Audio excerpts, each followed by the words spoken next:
The most successful coaches never stop learning. They are committed to their personal growth and making themselves better. I'm Colby Donovan, and welcome to the Coaching Coaches Podcast. I'll speak with the world's most respected coaches, best-selling authors, and top business leaders to give you insight into their philosophies, lessons, and mindsets for you to apply to your own life. Head on over to coachingcoaches.co, where you can subscribe to this podcast and join some of the top coaches around the country who also enjoy our regular newsletter. My guest today is Nancy Lieberman, one of the most decorated basketball players of all time. She was a two-time National Player of the Year and two-time National Champion in college at Old Dominion, a WNBA coach and general manager, head coach of the Texas Legends D-League team, making her the first woman to coach a men's professional basketball team. She later became the second woman to be an NBA assistant coach when the Sacramento Kings hired her in 2015. In this episode, we discuss what led her to take the train from Queens to Rucker Park to play basketball at 11 years old, what it was like to be the youngest male or female to make the U.S. Olympic basketball team, and the impact her lifelong friendship with Muhammad Ali had on her life. Most importantly, we discuss what she's doing with her foundation to help young people who are less fortunate, and I urge you to check the show notes for the link to the foundation to learn more and possibly donate. Please enjoy the episode. So Nancy, tell me what leads you to take a train from Queens over to 155th Street to go play at Rucker Park while you're in high school. Well, it was actually before I was in high school. I was about 11, 12 years old. I just heard that the greatest players played at Rucker Park, and somebody had introduced me to it. And so I just thought, I want to play against the best. So I asked somebody how to get to Rucker Park. I took some money from my mother's wallet, said I was at the park, which she thought I was at PS 104, which was right across the street from my house. And I got on the A train. Got off the train in Manhattan and changed to the E train. And from there, got off on 155th, walked into Rucker Park, had a jacket on and had T-shirts in my jacket. So I looked bigger on the train so I could do it to them before they did it to me. And had a kind of like that glare. And these guys, some of the brothers in the park, they came over and they go, "Little girl, are you lost?" And I said, "No, are you?" And I was so New York, obviously I've lost my accent because I had to go to elocution school in the early 80s for ESPN, so I could be articulate, apparently. And they're like, "Do you know where you are?" I said, "Yeah, Rucker Park." And I looked at the guy and I said, "Is your name Rucker?" And he goes, "No." I said, "Good, it ain't your park." So I want to play basketball and I need to be good. And these guys were just so looking at me like, "Who's this little skinny redheaded girl, white girl in the park?" And she's obviously not afraid. I was too stupid to be afraid. And they became, just my guardian angels, and they protected me. They literally would ride the train home, 50 minutes. And I would look at my mom and say, "These are my friends." And she'd say, how are they your friends? I said, "We won 3 games together." And she was like, I'm like, "This is Donald, this is Ronald, this is Gary. Mom, they're hungry. Can you feed them?" And then they took the train back into the city. And how blessed am I to have, I was championed by the Black community, protected, inspired, and told what I could be, not what I could not be back in the 70s. It's a pretty cool story.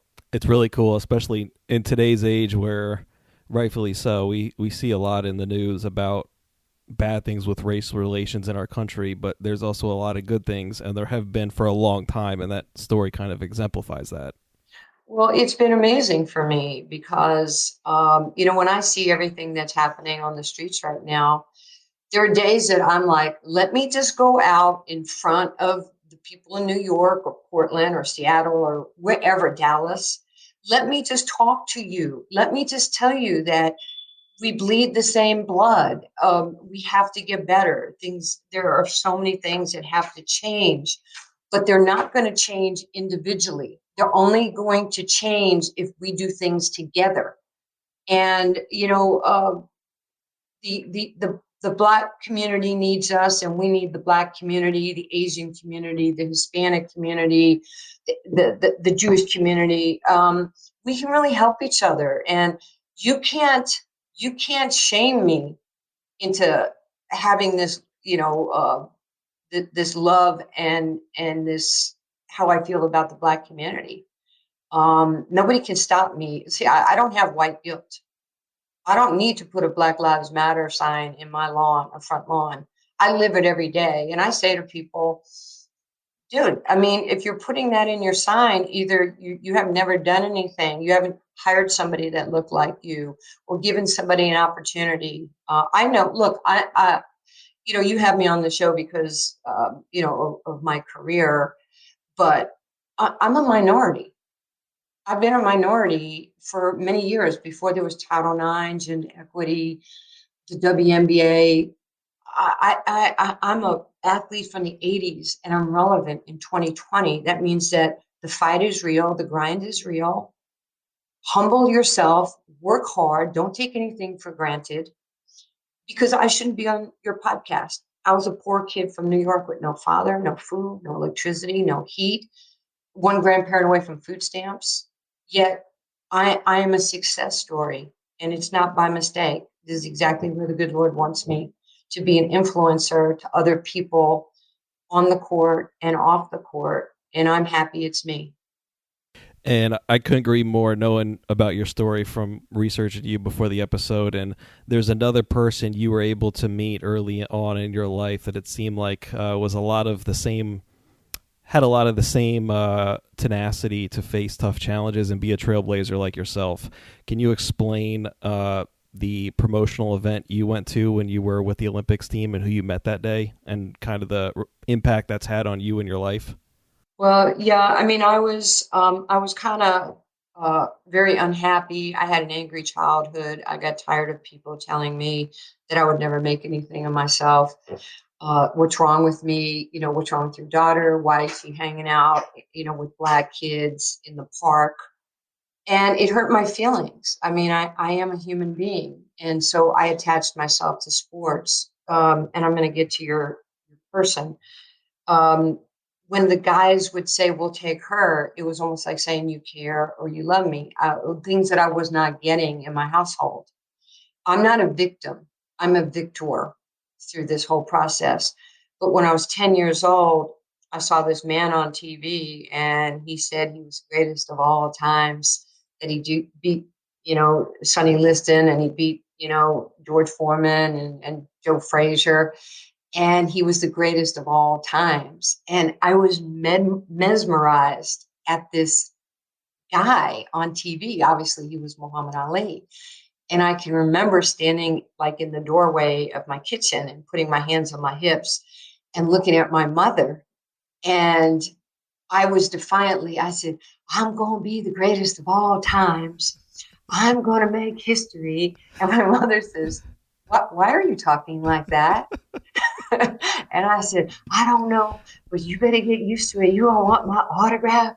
I'm going to be the champion. I'm going to be the greatest of all times. And then I ran in my room and cried. And and I fell in love. Muhammad Ali gave me hope. He gave me vision. He gave me a pathway to positivity. And if you look at it, the Black heavyweight champion of the world, the white little, Jewish 10-year-old girl with red hair in New York. But I had nothing, and he gave me hope. And on a perfect scale, how the heck did these two, people collide in the universe? So, because of Ali, I end up trying out for the Olympic team in high school, and I make, I'm still the youngest Olympic basketball player, male or female, and to medal. And how old were you? 17? Yeah, 17. When we got to Montreal in 76, and then I was on the USA team. When I was 16, I was on the Pan Am team. We won the gold medal in Mexico City. And it was amazing because I was a junior and senior in high school. And, there's always those naysayers. You can't do this. You can't do that. You'll never be able to. And really that's people trying to impose their mediocrity on you. And I became so defiant in the name of my hero that I can do anything. And so then I get a scholarship to college, which I would have never had a scholarship without basketball. Why are you going to Old Dominion? They've never won. They won 6 games. I'm like, well, I hadn't gotten there yet. So, I had a little Ollie in me. I don't know why, but, we go on to be 125-14 in my 4 years. We win the NIT. We go 30-4.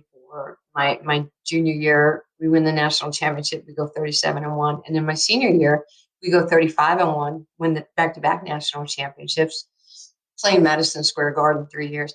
So right before my senior year in December of 79, I'm asked to go to the stock exchange in New York for a fundraiser for the Olympic Committee. So I'm pretty excited to go back home to New York. And, I'm so full of, BS, but I'm hiding behind being Nancy Lieberman. I've become something, I was fraudulent, like a lot of people. We hide behind whatever it is we're supposed to be. And so we're going up the escalator, my mother and my best friend, Barbara, who we went to high school together. So I said to the guy, so who's the other celebrity? And the guy goes, oh, we're going to the green room right now. I said, well, who's the other athlete? And the guy goes, oh, it's Muhammad Ali. I'm like, he's here? He's here. He's in the building? And he goes, Nancy, you and him are the two celebrities. I couldn't breathe. I almost fell down the escalator. And they opened this door in the green room, and it was like that Oprah moment, And I'm like, I am looking at the man that changed my life. Kids, boys, girls look up to me all over the world because of college and the Olympics. And I am nothing without this man. So my mother, fat little Jewish lady, goes over and goes, Mr. Muhammad, how are you? My name is Vini Lieberman from Queens. And my daughter is the greatest of all times. He goes, listen, lady, there's only one greatest of all times, and it's me. And my mom goes, I know you're good, but my daughter is so stupid. You can't make up this stuff. So he asked me to come over. I'm telling you, I'm hyperventilating. I just look at him and he goes, your mom says you're good. I go, no, Mr. Muhammad, I'm not, really that. I'm the greatest of all time. And he just looks at me and he goes, there's two of us? I go, yeah, and I hit people too all the time. He goes, I'm going to have to ask you to stop hitting people. I said, but you hit people. He says, I get paid to hit people. I said, yeah, but these people make me feel bad, and so I just beat them up because I don't like what they say to me. And so I'm telling you, Colby, this, he said, will you come back to me, with me right now to the Plaza Hotel? And I was like, Mom, we're going to the Plaza. And we spent like 3 or 4 hours with him. He taught me about racism. He taught me about pain. He taught me about the sadness in a lot of regards with the Black community. But he knew that I needed him, and he knew that I was fragile in my bravado. And he just put his arm around me, and he said, there'll never be a day I won't be in your life. And that was 40 years of Muhammad Ali in my life. It's crazy, right? And these last, he's been gone 4 years, June, but I'd go to Phoenix and Lonnie would say, hey, he's waiting for you. And I would go and hold his hand and feed him and wipe his mouth. He would have a little bib on and just always tell him how much I love him and how much I appreciated his effect on my life, because I know how people treat me and the kindness around the world in sports and beyond. And I used to tell him, it's about what you did for me. And we transcended race and religion. And he told me the greatest religion of all will always be love. And that's what I try to do every day.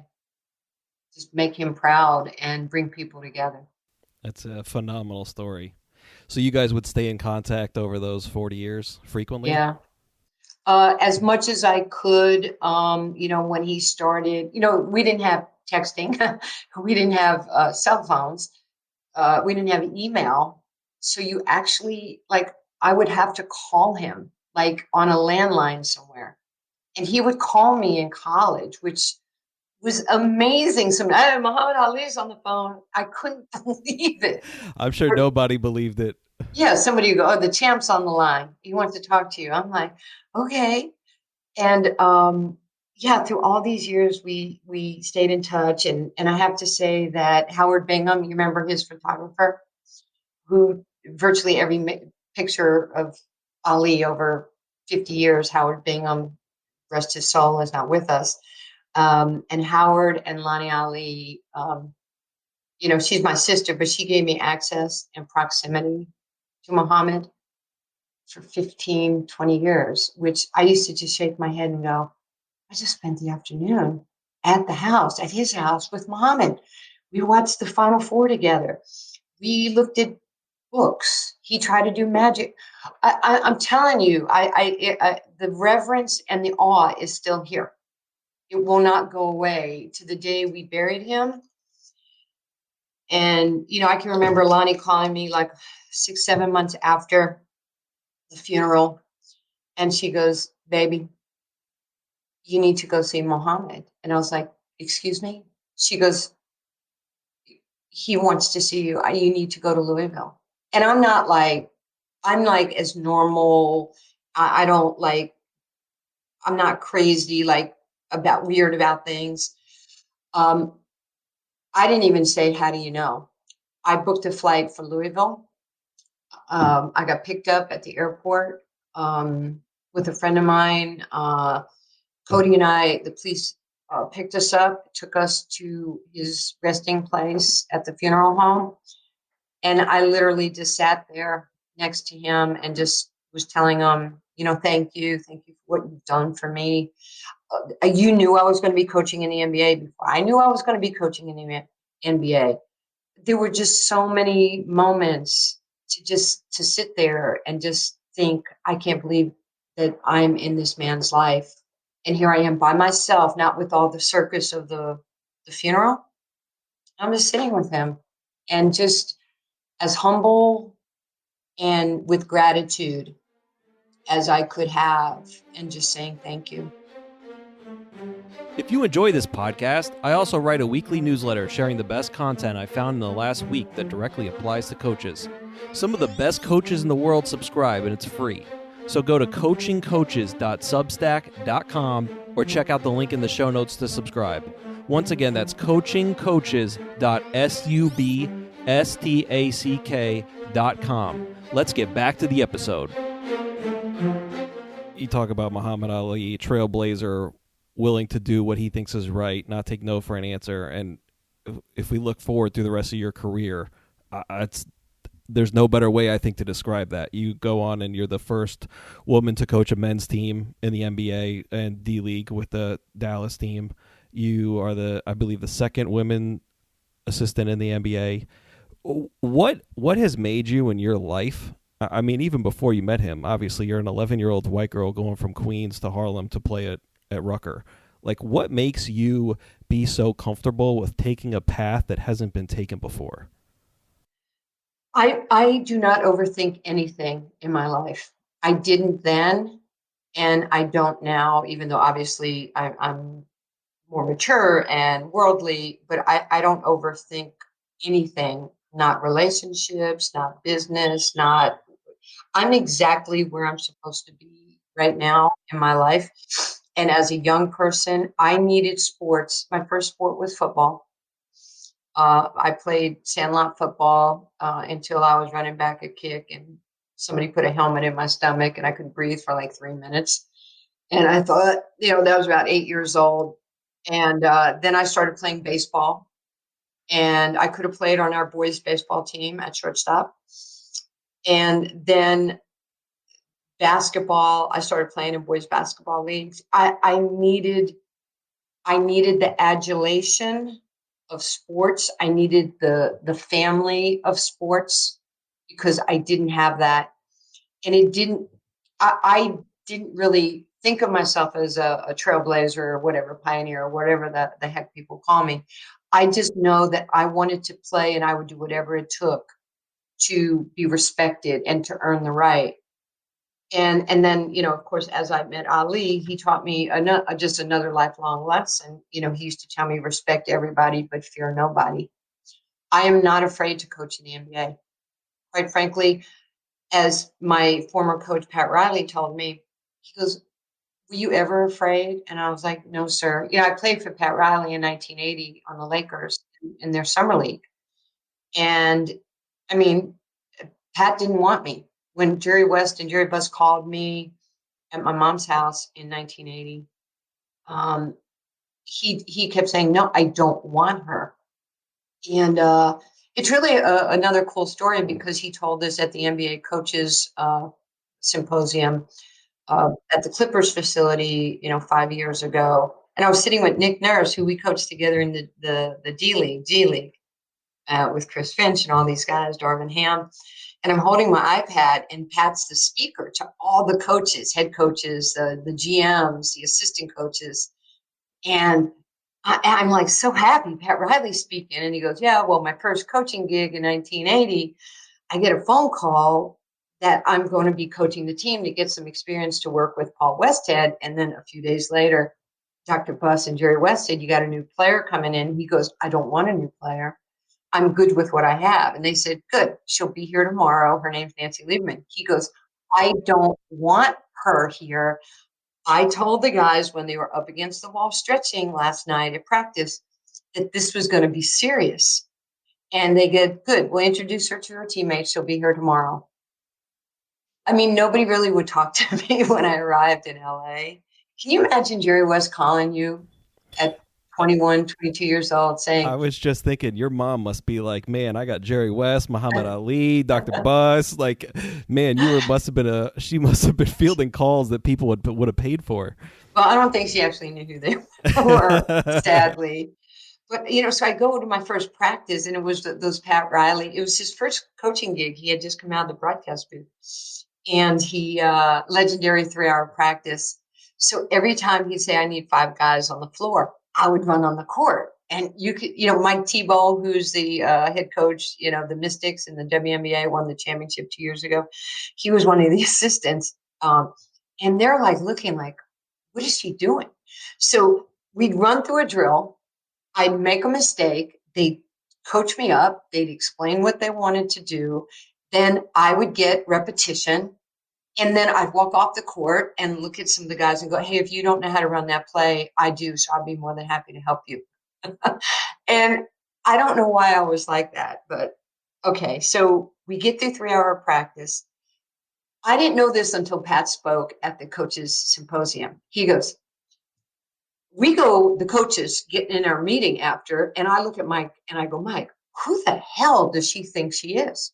I mean, she acts like she's 6'8". She acts like she's the best player. She acts like she could be black. And they beat her up. They knock her down. She gets up. She doesn't cry, and she tries to start 2 fist fights in practice. And then he goes, "Who the heck is she?" And then he goes, and I'm holding the iPad up, and then he looks at me and he goes, "Isn't that right?" And I move it over and I go, "Yes, sir." And he says, "Who is our starting point guard 4 days later?" "It was you, right?" And I go, move the pad and go, "Yes, sir, it was me." He goes, "So sometimes the person that you don't think is the person in your mind's eye that's going to be a part of your team, you have to be open-minded." And he goes, "Nancy, you taught me to not be judgmental or profile. You taught me just to be open-minded to the possibilities. You did not look like the point guard that I had imagined. How about that?" And he said, "They were bigger, they were stronger, they were faster, but she ran my team. She ran it my way. My players responded to her." So that's how I've led my life. And I don't know any other way but to grind and to just give the best of who I am. I might not do everything, perfectly correct, but I'm going to give you the best of who I am, and I'm not going to be afraid in anything that I do. And I want to make the people around me better. Do you make you good, or do you make people around you good? To be a winner, and it's hard to win, you have to make other people around you. And that's what we did with the Legends when we made the playoffs as an expansion team, for the Mavs. And my owner of that team was Donnie Nelson. That's what we did in the WNBA when we were the first expansion team to ever make the playoffs in 98. 99. And then, even with the big three, when Ice Cube, isn't that awesome to say Ice Cube's my boss? And when Ice Cube hired me, made me the highest paid coach in the big three. I get paid what Michael Cooper and Rick Barry and Dr. J and all those guys are making, right? Quality. And the greatest thing that we could do is win a championship and say thank you. And to have Katino Mobley and Corey Maggette, the MVP, my captain, and Birdman and Big Baby Davis, Quentin Richardson, Xavier Silas. It's how you communicate to people. And that's what Ali said, right? Life, love, business, sports, your family, communication rules the world. How you talk to people, how you treat people. Firm but fair. Well, Nancy, I appreciate you spending time with me today. Before we wrap up, I would love for you to talk about your foundation and what you're doing now, because of everything we've talked about today. I think that's the most important thing by far. And we'll include a link in the show notes for those who want to help out or contribute or learn more about it. Thank you actually for doing that. It's really important to me. There's two people in the world. There's givers or takers. We want to be givers. And I didn't wake up at, 50 years old and decide to be nice one day and to be, giving things back or helping. The things that we do, the pillars of our programming at Nancy Lieberman Charities, happened to me. So the Dream Court, it was my dream to be on a court because you could not make fun of me anymore. So we have 97 Dream Courts open around the country, and we have over 4.2 million kids participating in a healthy environment. We have STEM on the courts. We, as of 2021, will have civic hoops. So it's civic engagement, learning about your local, your state, what's happening in your community, which is, right on time with what's happening in this world. We have a partnership with the United States Tennis Association. We want young kids, if you're Hispanic or Black or white or whoever the heck you are, if you want to play tennis, play tennis. Don't let somebody make you be a basketball player or a football player. Don't let people profile you. Do what you want to do, but we have to give you access to it. We've sent 70 high school seniors to college thus far. We're really proud of that, and we stay connected. You have to follow and first responders. We want you to understand what people in your community are doing. So shadowing, they stay in touch with me. They have my cell. They have my email. We've given over 2,000 iPads, tablets, because you need this technology to be on a level playing field academically and in the classroom to be able to do homework. And the backpacks, we've given over 10,000 backpacks with a year's worth of school supplies. And now we're finding ourselves doing financial literacy that we can do via Zoom for young people. And how about this, Colby? Kids can't do homework or get onto Zoom classes because sometimes in the underserved community, they don't have high-speed Wi-Fi internet. And so they're sitting at McDonald's or Taco Bell stealing some Wi-Fi. That's not building somebody's self-esteem and confidence. So, we want to go out and we want to start giving Wi-Fi, for a year to kids, to families.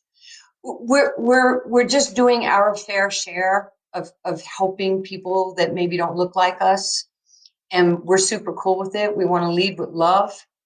We want these young people to have intentional greatness and know that they can be anything they want. And we're gonna champion them. Lift when you rise, bring somebody up, hire somebody that doesn't look like you, and give somebody a chance. And that's what Nancy Lieberman Charities does. We used to live for the hug and high five, but now we just live to change lives. The virtual hug and high five. It's okay. We're all connecting each other, and we can make a difference, by the way, by you having me on your show, by you sharing what we do. There's going to be somebody out there that goes, I want to be their teammate. And go check us out. Go to nancyliebermancharities.org. See if you like what we do and if we're hitting the mark.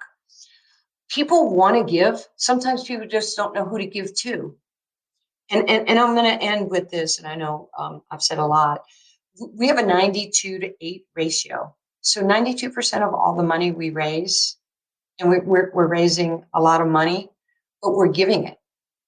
And if you find charities that can do 92-8, tell me.